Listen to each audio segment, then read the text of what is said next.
just thought, well, it's gone. You know, there's an album that was released that, to all intents and purposes, nobody heard, was buried, and then some Italian guy finds it and redoes it all 35 years later, and suddenly there's people emailing me and they're writing nice things in Mojo. It's just ridiculous, you know. I mean, God, I wish it happened then. You know? Sunshine and in shadow, and the day will come again, my friend, that gave me a rainbow.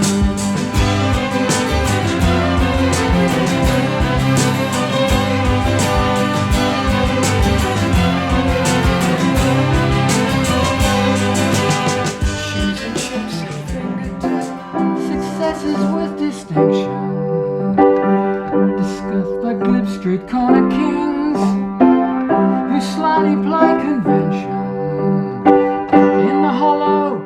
I'd actually been going to orchestral nights at university, and there was all this stuff going on around you. There was artistic stuff everywhere, you know, and there was, you know, all the music students from the local music college were playing, and, you know, you go and see their concerts, and I was, you know, see these people playing Johann Sebastian Bach and all this stuff, and think, wow, you know, I'd never really listened to it that much before and really got into that sort of classical side of things. You know, I started sort of formulating this idea of, oh, maybe I can write stuff with strings. I had not got a clue about, you know, scoring stuff. I had absolutely no training at all. So I just did it, you know, and I thought, well, oh, bugger it, you know, sitting and learning to do things takes too long. I'm too impatient, so I'll just do it, you know. So, you know, I sat down with this old tape recorder and started writing these songs, and I think, oh, it's a string line. And I go, you know, and then I'd play it on guitar and then play the tape recorder back and listen to it and think, oh, that sounds all right. And so I remember, you know, the first time I got these string players in, I said, look, this is what I'm doing. They said, oh, that sounds really interesting. And they said, well, where's the music? I said, well, I haven't actually got any, you know. So, but it goes like this, you know, and sort of play this to them. I said, oh, okay. And they sort of got their pencils out and started writing it.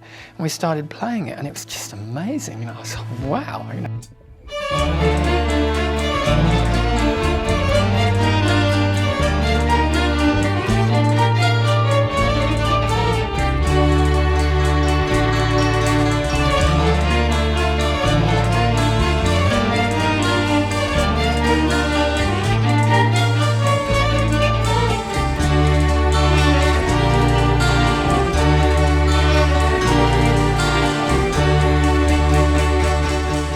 So I was really kind of conscious of doing something different, and probably deluded in some ways, because, you know, it's really hard to do that, but I definitely tried.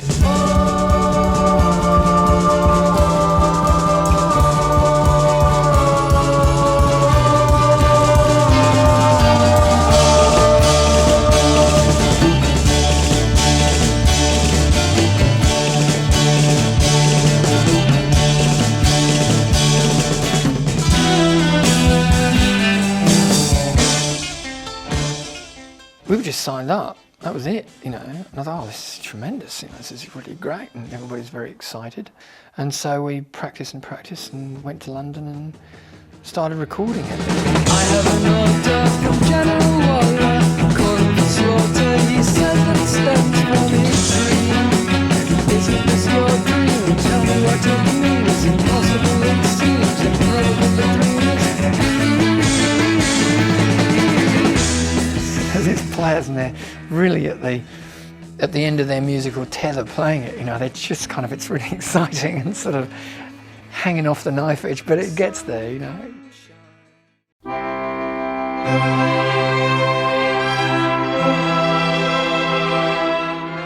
There was an advert came out in Melody Maker. That was the only promotion we had.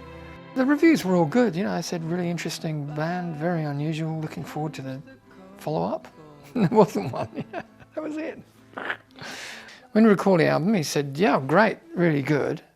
And what I need to do now is get you onto some tours and get you out playing and this sort of thing. So I said, okay, fine, fantastic. 1 month went into 2 months, and oh yeah, there's a tour coming up and I've got you on that, and okay, great. So I go back to the rest of the people in the band and say, yep, a couple of months, okay, we'll better get this happening. And then 6 weeks would go by and 2 weeks before the tour. He'd never ring me, I'd ring him. And I think he got cold feet on the whole thing. Something happened, I don't know. But it kind of didn't happen. And in the end, I went to him and said, look, nothing's happening. We've got to make a decision on this. Where are we going with this? And he said, well, I just don't think I can get it happening for you. It's just not going to work. So I said, all right. I thought of myself, okay, we're a kind of pop band. We're a pop band doing this. That's what we are.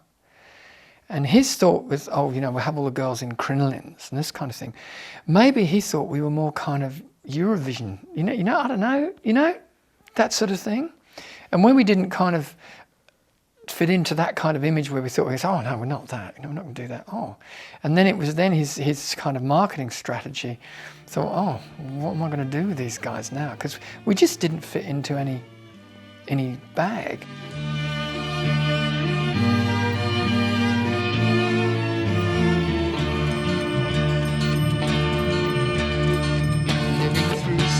Days, looking for new ways, realize the dreamers that we are, fashioning echoes out of our madness, selling out to no one but ourselves. It was such a sad thing, and it occupied so much of my time, not my time, myself emotionally. And then it just hits the wall at the end of it, and it's kind of like this. I liken it to kind of a sort of relationship that ends. And at that point, I thought, right, that's it. And I kind of just almost, I tried to sort of wipe the slate clean. Okay, that's put that behind me, draw the curtains on that one. And I never kind of revisited it again. That was the end of it. It's buried. And I kept the, album tapes. Anybody ever spoke to me about the album, I'd say, oh yeah. Gone beyond that now, forget it. It's a mug's game, all these Friday nights. It's just a mug's game. From the moment that you're born until the instant that you're dead. And Dave Warner turned up. He said, oh look, I want to get a band together in Australia, and when I've got a thing going, I'll give you a call, and perhaps you'd like to come over and play. And I thought, oh yeah, great, Dave, yeah, no worries. And that's the end of it. I thought, well, of course, Dave, about 18 months later, calls me up and says, oh, hi, Tone, do you want to come to Australia? I've got a record deal. So I joined Dave Warner's from the suburbs. I wake up every morning with no one beside me. I wake up every... This is about 76, and we were really starting to fire. We were really happening then, really exciting live act, and crowds were just phenomenal. We always held the house record at the Bondi Lifesaver. It just kind of, that was us, Just a suburban boy, and I know what it's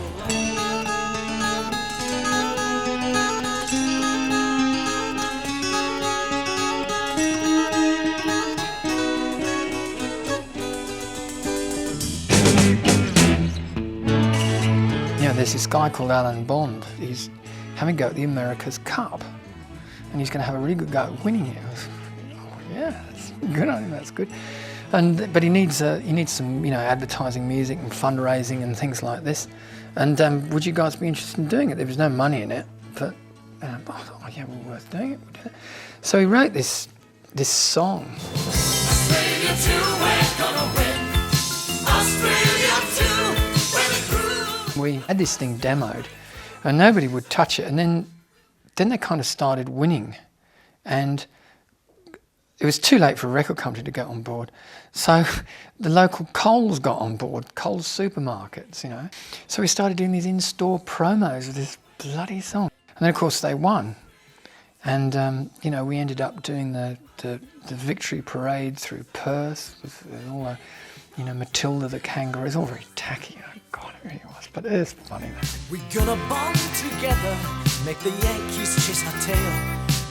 It certainly served its purpose with us, it got us going, and we had a really very successful sort of 6-7 years in Perth, sort of doing ads for people and money for old rope, really.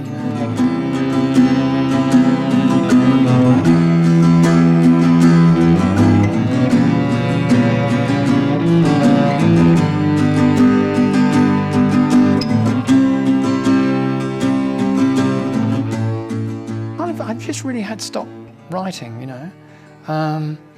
But it still kind of remains with you. And I just didn't feel the need for it, really. I just had no desire to. I hadn't got anything to say, really, and this sort of thing. So I didn't really bother with it.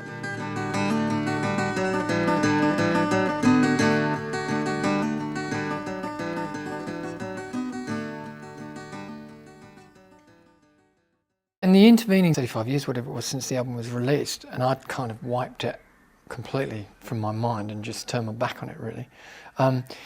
It was a sort of situation where it was just forgotten. Nobody remembered it. It kind of just wasn't known. One advert and Melody Maker, I mean, hey, it's not gonna gel with anyone. And any of my friends they knew how I felt about it, so they weren't going to mention it. And yeah, so we just all moved on, and it was gone, buried, gone. So I thought. Dave called me up one day and said, look, I've just had an email from this guy in Italy called Gianpaolo Vanelli, and he wants to talk to you about something called Fuchsia you were involved in. I said, what? You know, okay, so what the hell is this about, you know? So I contacted him and said, you know, and he wrote back to me and said, I'm so pleased to have been in touch with you, because, you know, he said, there have been people trying to get in touch with you for years about this album. And I said, well, what, Fuchsia? Yeah. The first thing he said to me, look, go on the internet and just type in Tony Durant Fuchsia, which is what I did. And there are all these things coming up, you know, there's, you know, I sort of, get your copy of Fuchsia here, and there's some North Korean record plant producing it. And I thought, what is this, you know?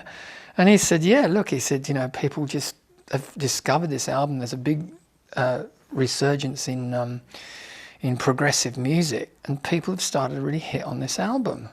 And it's been out for, people have been producing it for years and talking about it on the net. And I said, oh, are you kidding? You know, I just don't believe it.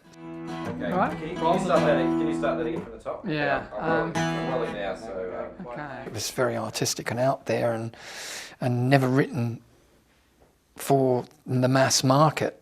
But he thought, well, by pursuing that, you never know your luck by pushing the boundaries. But then to have these people turn around and say, it's lovely, it's really affected us, it's great, you know, yeah, it's fantastic.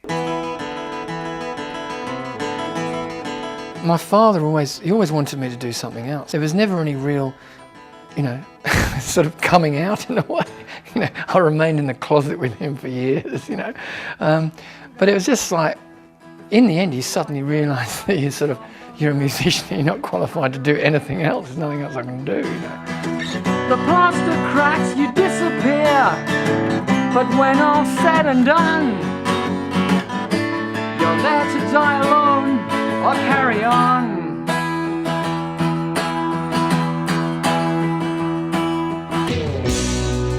Dazed and wondering,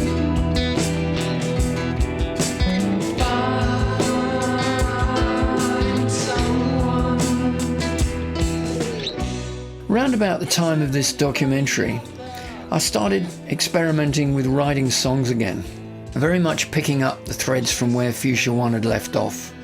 There was a long period of development with these songs, getting them right, getting local string players in to play the parts, and eventually I ended up going to a studio and recording live drums on them.